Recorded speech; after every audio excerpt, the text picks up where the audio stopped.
अजितदादा शेवटी त्यांनी फोनवर बोलल्याची ते मी काल रात्री मीडियाच्या माध्यमातून बघितलं.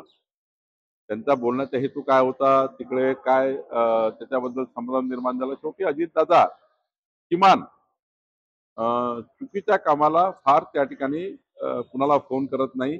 अजित पवारजींची नेहमीच भूमिका ही नियमातल्या कामाची राहिलेली आहे.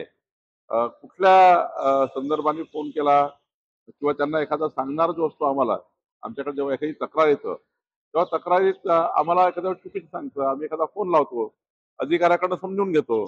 त्यावेळी मात्र काही गल्लत झाली असेल, तर मला वाटतं याच्यामध्ये अजितदादाच जास्त सांगू शकतील.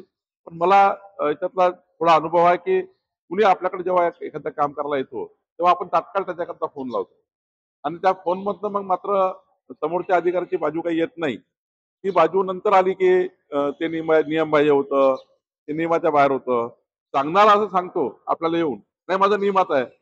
माझं नियमाप्रमाणे काम आहे. तुम्ही फोन लावा." तर साधारण मंत्री किंवा आम्ही निवडून आलेले लोकं तात्काळ फोन लावतो.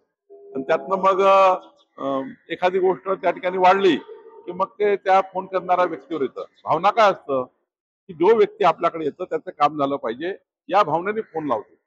पण जर तिकडली बाजू जर खरी असेल, तर त्या अधिकाऱ्याला वाटतं की मला धमकावलं. त्यामुळं असे त्या ठिकाणी अ, विषय अनेक वेळा होत असतात. मला वाटतं चुकीचं जर असेल, समजा अवैध उत्खनन असेल, अवैध उत्खननामध्ये रेती असेल किंवा मुरूम असेल, तो जर आमच्या अधिकाऱ्यांनी पकडला असेल, तर आमचे अधिकारी तोच स्टँड ठेवतील जो नियमाप्रमाणे आहे.